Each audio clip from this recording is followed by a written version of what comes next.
Alright, so for the last year, it has literally been my full-time job to review golf tech products. And one of the product categories I have reviewed the most are golf launch monitors. So if you're in the market for a golf launch monitor, watch this very short video because this is the most important thing you need to know before you buy any of the launch monitors on the market.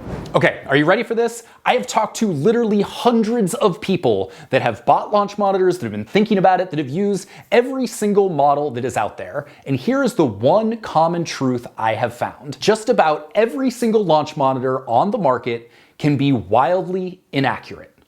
Or it can be very accurate. Every single one. You can have a launch monitor that costs thousands of dollars, but if it is not set up properly, you will have bad results.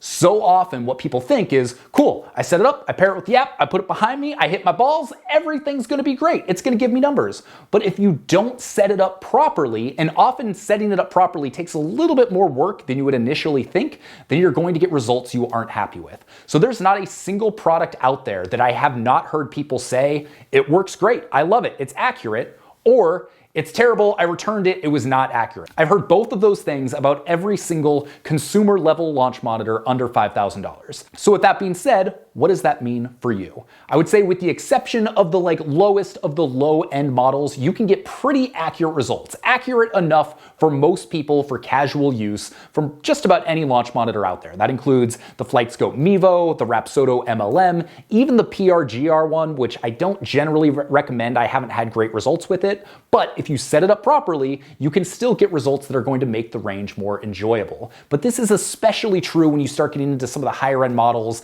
the Mevo Plus specifically, the Garmin R10. I think this is going to be the case with the new Rapsodo MLM Pro 2 and even the Bushnell Launch Pro. So with these higher end ones that are capable of more things, you can dial in more parameters, but if you don't calibrate them and set them up correctly, then you're not going to get the best results. So real quick, I just want to go over a couple things you can do to make sure you're getting the most accurate results from your launch monitor so you don't buy one and then be disappointed when it doesn't seem like it's giving you accurate results. All right, let's come straight out of the gate with the one that I think is going to make the biggest impact for most of you, and that is making sure your launch monitor is level with the ball. So for instance, the range I do most of my practicing on, you've got all the mats laid out and there's kind of a grassy knoll behind the range mats. And this knoll, depending on where you are, it can slope up, it can slope down, and when you take, say, the R10 or the Mevo Plus, which need to be 7 or 8 feet behind the ball, often you can find that it's a little bit elevated or a little bit below. So it's usually still going to give you readings, but these readings might not be as accurate as you want them to be because of where that launch monitor is positioned. So before you go, maybe grab a couple magazines or a book or something so you can make sure everything is set up exactly level with the ball, because I think you're going to find a lot of the accuracy issues you're having across any of those launch monitors that are radar based that need to go behind the ball. That's one of the best things you can do to fix it, to make them more accurate. All right, the second thing you should do, and this is something most of us skip these days, read the instructions. Tech products these days are meant to be simple. You should be able to just kind of get going immediately, and that's what most of us do. You can figure out how to pair a launch monitor to your phone, set it behind you, and start hitting balls and get readings. But often there are some adjustments that need to be made that you might not necessarily understand unless you read the Getting Started guide and the proper instructions. So this is one of those cases where even if it seems easy to set up, there might be specific pieces of feedback and specific pieces of advice you need to do to set your launch monitor up correctly that you're just going to completely miss unless you read the instructions. So every monitor is a little bit different. Everyone's got a little bit of a different process, but for whatever one you buy, I would definitely recommend reading that instruction book so you don't miss something obvious. All right, third thing you want to do is assess your lighting. Regardless of whether or not you're using a radar-based system or a camera-based system, lighting can have a big effect. And the way you're going to see this play out most often when it comes to inaccurate results are with slightly less expensive launch monitors in lower lit situations. So even the FlightScope Mevo Plus, which is a pretty expensive launch monitor, they've had some issues recently in low light when it comes to their fusion tracking technology. Part of that is because the camera that's built in was originally just used for alignment. And now they've filtered down these features from their much higher end models to use it to actually help track the ball as well. And now it's run into some issues with low light where it's having trouble tracking that. They're working on a fix as we speak, and I imagine any day now this is going to be rolled out and going to be less of an issue. But if you're using it in severe low light, like say you're in your garage and the only thing that's lighting up is your projector onto your screen or something and everything else is dark, you might struggle. And I've heard about similar issues with the Garmin R10 and the Rapsodo MLM as well. So if you're using it in really low light, maybe turn some lights on, see if that gives you better results.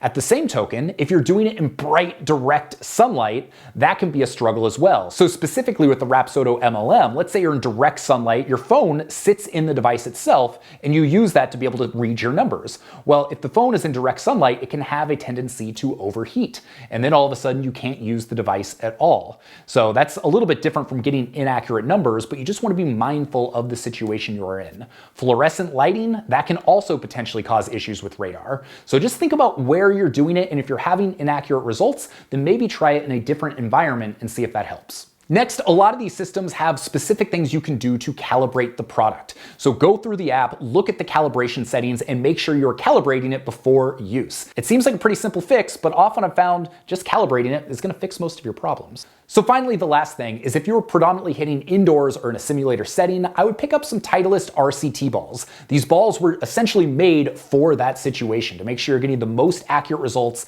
and the most accurate spin numbers indoors. I believe I've been told that the new Rapsodo MLM Pro 2, if you want to use it indoors, you're going to have these balls if you want to get accurate results. So definitely check those out. It's going to be worth the investment, and they're going to last you a long time because you're just hitting into a net or into a screen, and so you're not going to lose them all the time. Short of that, if you're using a FlightScope product, you know the little silver dot that it gives you? Yeah, actually put those on the balls because that is going to give you more accurate results and more accurate spin numbers, and is going to help you have a better launch monitor experience overall. So there you go. That's all I wanted to say in this video. I just kind of wanted to put this out there that I talked to all sorts of people about launch monitors. I've heard wonderful things about every single launch monitor out there. I've also heard very negative things about every single launch monitor out there. So I do believe that in most cases it can work for you. In my experience, all of the launch monitors I've reviewed on my site Breaking 80 have been serviceable. They have been accurate. They have been good enough for casual use.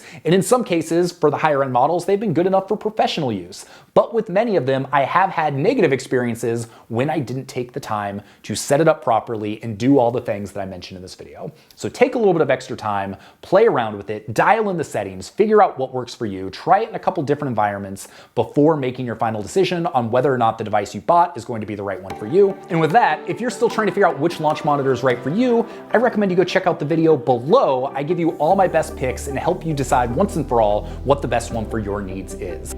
With that, my name's Sean Ogle. I'm the founder of this thing here, Breaking 80, where we do cool golf tech reviews and cool golf course reviews. If you like this video, go to breaking80.com/hi, hop on our newsletter list. We're gonna get one email a week with all of our best content. I hope you have an excellent day. I can't wait to see you on the next one. And if you have questions, make sure you drop them below. I'll try and answer every single one. See you later.